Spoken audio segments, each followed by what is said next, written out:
ഇന്നത്തെ തൊഴിൽ അവസര വാർത്തയിലേക്ക് സ്വാഗതം. ഇന്നത്തെ വീഡിയോയിലേക്ക് എല്ലാവർക്കും സ്വാഗതം. PSC ആദ്യ റാങ്കിൽ എങ്ങനെ ഇടം നേടാം എന്നതിനെക്കുറിച്ചുള്ള വീഡിയോയാണ് ഇന്ന് ചെയ്യാൻ പോകുന്നത്. PSC ആദ്യ റാങ്കിൽ ഇടം നേടാം, ഉറപ്പ്. ഇങ്ങനെ പഠിച്ചു തുടങ്ങാം. കേരള PSC പരീക്ഷ ഇത്ര എളുപ്പമോ? ഇനിയും വൈകിയിട്ടില്ല, ഇന്നു തന്നെ തയ്യാറെടുപ്പ് തുടങ്ങാം. കേരള PSC പരീക്ഷ എളുപ്പത്തിൽ വിജയിക്കാൻ എങ്ങനെ സാധിക്കും? സിലബസുമായി ബന്ധപ്പെട്ട എല്ലാ വിവരങ്ങളും എവിടെ നിന്ന് ലഭിക്കും എന്നതാണ് എല്ലാ ഉദ്യോഗാർത്ഥികളുടെയും സംശയം. അങ്ങനെ എല്ലാ വിവരങ്ങളും ഒരിടത്തു നിന്ന് തന്നെ ലഭിക്കണമെന്നില്ല. പരീക്ഷാ തീയതി പ്രഖ്യാപിച്ചു കഴിഞ്ഞു മാത്രം പഠിത്തം തുടങ്ങാം എന്ന ചിന്താഗതി ഉപേക്ഷിക്കുകയാണ് ആദ്യം വേണ്ടത്. കഴിയുന്നത്ര നേരത്തെ തന്നെ തയ്യാറെടുപ്പ് തുടങ്ങണം. അതായത് നോട്ടിഫിക്കേഷൻ വന്നാൽ ഉടൻ തന്നെ അപേക്ഷ അയക്കണം, അന്നു തന്നെ പഠിച്ചു തുടങ്ങണം. പരീക്ഷ എഴുതുന്ന ഉദ്യോഗാർത്ഥികൾക്ക് തസ്തികയുടെ യോഗ്യതയ്ക്കനുസരിച്ചുള്ള പൂർണ്ണമായ അറിവ് ഉണ്ടായിരിക്കണം. ഏറ്റവും പുതിയ പരീക്ഷാ പാറ്റേണും സിലബസും അറിഞ്ഞിരിക്കണം. പരീക്ഷയ്ക്ക് ചോദിക്കുന്ന ചോദ്യങ്ങൾ, ഓരോ വിഷയത്തിനും വെയിറ്റേജ്, മാർക്കിംഗ് സ്കീം, മറ്റ് വിശദാംശങ്ങൾ എന്നിവയെക്കുറിച്ച് നല്ല അറിവുണ്ടായിരിക്കണം. കേരള PSC ആദ്യ ശ്രമത്തിൽ തന്നെ വിജയിക്കാൻ സഹായിക്കുന്ന ചില പോയിന്റുകൾ. സ്റ്റെപ്പ് 1. സിലബസ് മനസ്സിലാക്കുക. പഠനം തുടങ്ങുന്നതിന് മുമ്പ് തന്നെ പരീക്ഷയുടെ സിലബസ് മനസ്സിലാക്കുക. വിവിധ മത്സര പരീക്ഷകളുടെ സിലബസ് വ്യത്യാസപ്പെട്ടിരിക്കും. എന്നാൽ എല്ലാ പരീക്ഷകളുടെയും സാധാരണമായ സിലബസിൽ ഉൾപ്പെടുന്ന കാര്യങ്ങളാണ് സംഖ്യാശേഷി, റീസണബിൾ എബിലിറ്റി, ഇംഗ്ലീഷ് ഭാഷ, പൊതുവിജ്ഞാനം, പ്രാദേശിക ഭാഷ എന്നിവ. പഠിക്കാൻ അനുയോജ്യമായ പുസ്തകങ്ങൾ തന്നെ തിരഞ്ഞെടുക്കേണ്ടതാണ്. ജനറൽ നോളജ് പുസ്തകങ്ങൾ പുസ്തകശാലകളിൽ നിന്ന് വാങ്ങാവുന്നതാണ്. കിട്ടുന്ന അറിവുകൾ ഒരു നോട്ട്ബുക്കിൽ എഴുതി സൂക്ഷിക്കാം. പുസ്തകങ്ങളിൽ തെറ്റുകൾ സാധാരണമാണ്. അതുകൊണ്ട് ഏതെങ്കിലും 2 പ്രസാധകരുടെ പുസ്തകങ്ങൾ വായിക്കേണ്ടതാണ്. സംശയം വരുന്ന പക്ഷം ലൈബ്രറിയിലെ റഫറൻസ് ഗ്രന്ഥങ്ങളെയോ വിശ്വസിക്കാവുന്ന വെബ്സൈറ്റുകളെയോ ആശ്രയിക്കാവുന്നതാണ്. സ്റ്റെപ്പ് 2. ആനുകാലിക സംഭവങ്ങൾ. പരീക്ഷ നടക്കുന്ന സമയം വരെയുള്ള, അതായത് 6 മാസത്തിനു മുമ്പുള്ള ആനുകാലിക സംഭവങ്ങൾ അറിഞ്ഞിരിക്കണം. ദേശീയ തലത്തിലും രാജ്യാന്തര തലത്തിലും അതീവ പ്രാധാന്യമുള്ള സംഭവങ്ങൾ, വ്യക്തികൾ എന്നിവയെപ്പറ്റി അറിയാൻ നിത്യവും പത്രം നോക്കി ഡയറിക്കുറിപ്പ് എഴുതുന്നത് ഏറെ ഗുണം ചെയ്യും. കേരള PSC പരീക്ഷകൾക്കാണ് തയ്യാറെടുക്കുന്നതെങ്കിൽ സംസ്ഥാനതല കാര്യങ്ങൾക്ക് പ്രാധാന്യമേറും.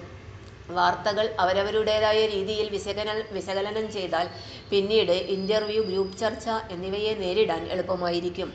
നല്ല പത്രങ്ങളുടെ മുഖപ്രസംഗം നിത്യവും വായിക്കുക വഴി സംഭവങ്ങളുടെ നാനാവശങ്ങൾ ഗ്രഹിക്കാനും സ്വന്തം നിഗമനങ്ങളിൽ എത്താൻ സാധിക്കുകയും ചെയ്യും.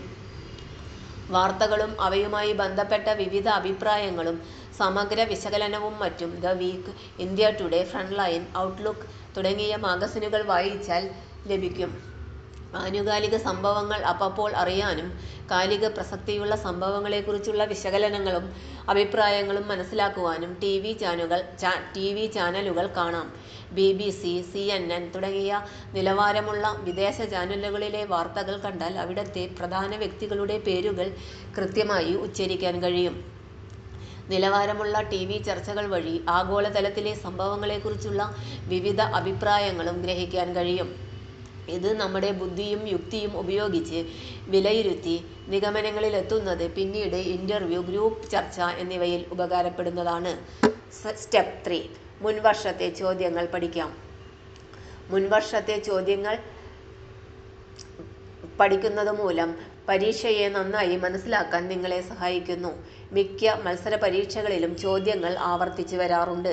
അങ്ങനെ മുൻവർഷത്തെ ചോദ്യങ്ങൾ പഠിക്കുന്നത് അധിക മാർക്ക് നേടാൻ നിങ്ങളെ സഹായിക്കുന്നതാണ്. ഉദാഹരണത്തിന് കേരള PSCയുടെ ലോവർ ഡിവിഷൻ ക്ലർക്ക് പരീക്ഷയുടെ കാര്യമെടുക്കാം. പല ജില്ലകളിലും പലപ്പോഴായി നടത്തുന്ന പരീക്ഷകളിലെ പല ചോദ്യക്കടലാസുകൾ നോക്കിയാൽ ചോദ്യശൈലി ഏതാണ്ട് ഒരേപോലെ തന്നെയാണെന്ന് കാണാൻ സാധിക്കും. എന്നുതന്നെയുമല്ല, സമാന ചോദ്യങ്ങൾ ആവർത്തിച്ചു വരുന്നതും കാണാം. ഇക്കാര്യങ്ങൾ മനസ്സിലാക്കി തയ്യാറെടുത്താൽ വിജയസാധ്യത ഉറപ്പാക്കാൻ കഴിയും. ഇതിനായി പുസ്തകങ്ങൾ, യൂട്യൂബ് ചാനൽ, പത്രങ്ങൾ, TV ചാനലുകൾ, വെബ്സൈറ്റുകൾ എന്നിവ റഫർ ചെയ്യാവുന്നതാണ്. സ്റ്റെപ്പ് 4. റിവിഷൻ. സിലബസ് മാത്രം പഠിച്ചാൽ പരീക്ഷയിൽ കൂടുതൽ മാർക്ക് നേടാൻ കഴിയില്ല. നിങ്ങൾ പഠിച്ച വിഷയങ്ങൾ എല്ലാ ദിവസവും ഓർത്തു നോക്കേണ്ടതുണ്ട്. ഇതിനുള്ള ഏറ്റവും നല്ല മാർഗം ആഴ്ച അവസാനങ്ങളിൽ റിവിഷൻ ചെയ്യുക എന്നതാണ്. ഇതിനായി മോക്ക് ടെസ്റ്റുകൾ അറ്റൻഡ് ചെയ്യുക, ചോദ്യപേപ്പറുകൾ റഫർ ചെയ്യുക. യഥാർത്ഥ പരീക്ഷയ്ക്ക് മുമ്പ് തെറ്റായി ചെയ്ത ചോദ്യങ്ങൾ നിങ്ങൾക്ക് മനസ്സിലായാൽ അത് ശരിയായ രീതിയിൽ പഠിക്കാൻ സാധിക്കും. മോക്ക് ടെസ്റ്റുകളിലെ മാർക്കിനെ കുറിച്ചോർത്ത് വിഷമിക്കേണ്ട കാര്യമില്ല.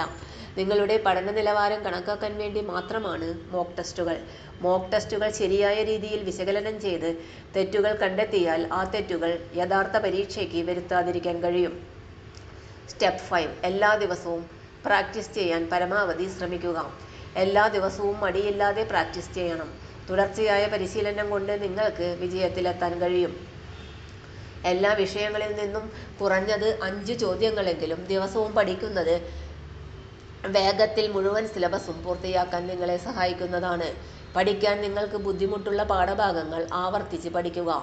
ഇനി പിന്നോട്ടേക്കില്ല, വിജയമാണ് ലക്ഷ്യം എന്ന ദൃഢനിശ്ചയത്തോടെ പഠിച്ചു തുടങ്ങുക.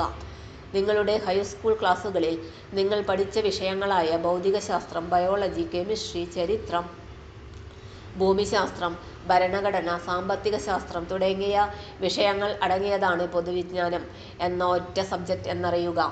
80% മാർക്കും പൊതുവിജ്ഞാനത്തിൽ നിന്നായിരിക്കും. ബാക്കി 20% സിലബസ്, കറന്റ് അഫയേഴ്സ്, കമ്പ്യൂട്ടർ, അവാർഡുകൾ, സ്പോർട്സ്, സൈബർ നിയമം ഇവയിൽ നിന്നായിരിക്കും. നന്നായി പ്രയത്നിക്കുക, പഠിക്കുക, എന്നും പത്രം വായിക്കുക. ശുഭാപ്തി വിശ്വാസത്തോടെ പരീക്ഷയെ നേരിടുക. ഇത്രയുമൊക്കെയായാൽ വിജയം ഉറപ്പാക്കാം, സംശയം വേണ്ട. ഇന്നത്തെ വീഡിയോയുടെ അവസാനിക്കുന്നു. ചാനൽ സബ്സ്ക്രൈബ് ചെയ്യാത്തവരുണ്ടെങ്കിൽ ചാനൽ സബ്സ്ക്രൈബ് ചെയ്യുക, ലൈക്ക് ചെയ്യുക, ഷെയർ ചെയ്യുക. എല്ലാവർക്കും നന്ദി. തൊഴിൽ അവസര വാർത്തകൾ എല്ലാ ദിവസവും. തൊഴിൽ വാർത്തകൾക്കായി ചാനൽ സബ്സ്ക്രൈബ് ചെയ്യുക, ലൈക്ക്, കമൻറ്റ്, ഷെയർ ചെയ്യുക. Question papers, notes, answer key, video class, വാർത്തകൾ തുടങ്ങി കൂടുതൽ വിവരങ്ങൾ വെബ്സൈറ്റിൽ ലഭ്യമാണ്. Website https://www.studyforsure.com